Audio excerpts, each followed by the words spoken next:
అసలు గుడి కట్టడానికి గుడి కట్టమని చెప్పింది ఎవరు తెలుసా అక్కడ? రే తింగర నా కొడకల్లారా, ఆకివీళ్ళలో అదే పెద్దపేటలో అక్కడ రామాలయాన్ని కట్టాలని చెప్పిందే జగన్ రా.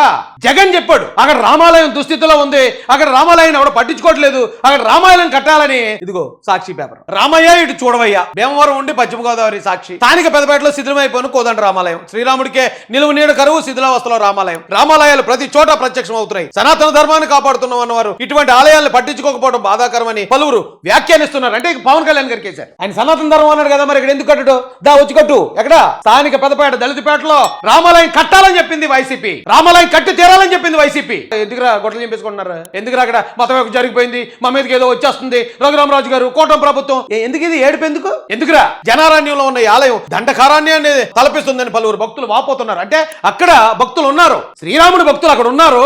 జనారణ్యంలో ఉన్నా సరే దండకారణ్యంలో ఉన్నట్టు శ్రీరామచంద్రుడి ఆలయం శిథిలం అయిపోతుంది అని బాధ వెళ్ళగక్కింది సాక్షి పేపర్. బాధ వెళ్ళగక్కారు భారతీ రెడ్డి గారు, బాధ వెళ్ళగక్కారు జగన్మోహన్ రెడ్డి గారు. అభిషేకుడిని పాలకులు పట్టించుకోరా? రోడ్ల వెంబడి కాలువల గట్ల పైన ఉన్న ఆలయాలను తొలగించే పాలకులకు పట్టాభిషేకుడిని పట్టించుకోవడం లేదని పలువురు వాపోతున్నారు. ఎవరు? కాలువ గట్టు మీద ఉన్న చర్చల్ని, లేకపోతే కాలువ గట్టు మీద ఉన్న కట్టడాలను తీసింది రఘురామరాజు గారు. డైరెక్ట్ గా రఘురామరాజుని రెచ్చగొట్టారు. ఏమైనా అక్కడ అలా చేస్తున్నావు కదా, ఇక్కడ 100 సంవత్సరాల నుంచి ఉన్న రామాలయం కట్టవా?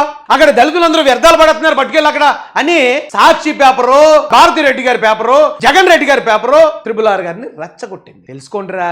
ఎందుకురా ఊరిగా ఎప్పుడు లేనిది రఘురామరాజు గారు ఇప్పుడే వచ్చేసారేంటి? ఇంతకు ముందు లేని రామాలయం ఇప్పుడు వస్తున్నాడు ఏంటి? ఇప్పుడు కడుతున్నాడు ఏంటి? ఈ ఎదవ సొల్లు కబుర్లు చెప్పే సొల్లు నాయాలందరికీ ఇదిగో కారణం ఇదిగో చేస్తానా కొడకల్లారా. రెచ్చగొడితే RRR గారు తెలుసు కదా ఆయన గురించి. మనకి ఎవడన్నా రెచ్చగొట్టాడంటే ఖచ్చితంగా రెచ్చిపోతాడు, ఎవడన్నా రమ్మన్నాడంటే ఖచ్చితంగా వెళ్ళిపోతాడు. అలా వచ్చిన వెంటనే మళ్ళీ ఇదే వైసీపీ స్ట్రాటజీ ఏం మార్చింది? వెంటనే అక్కడ ఉన్న దళితులు, వైసీపీలో కొంతమంది ఉంటారు కదా అక్కడ పేటలో, మరి బాబు రఘురామరాజు వచ్చి మీ దళిత కాలనీలు ఇప్పుడు రామాలయం గడెత్తాడంట, ఎట్టి పరిస్థితుల్లో కట్టినవ్వకండి, ఇక్కడ అందరూ మేము క్రైస్తవులు ఉన్నాం, హిందువులు లేరని చెప్పండి, లేకపోతే అక్కడ మీకు రామాలయం గడెత్తాడంటే మీ ఉనికి ప్రశ్నార్థకం అయిపోద్ది అని వాళ్ళని రెచ్చగొట్టారు. వాళ్ళని రెచ్చగొట్టితే వాళ్ళు అందులో అమాయకులు తింగరోళ్ళు ఉంటారు కదా, అయ్యి బాబా అంత దారుణం జరిగిపోతుందా?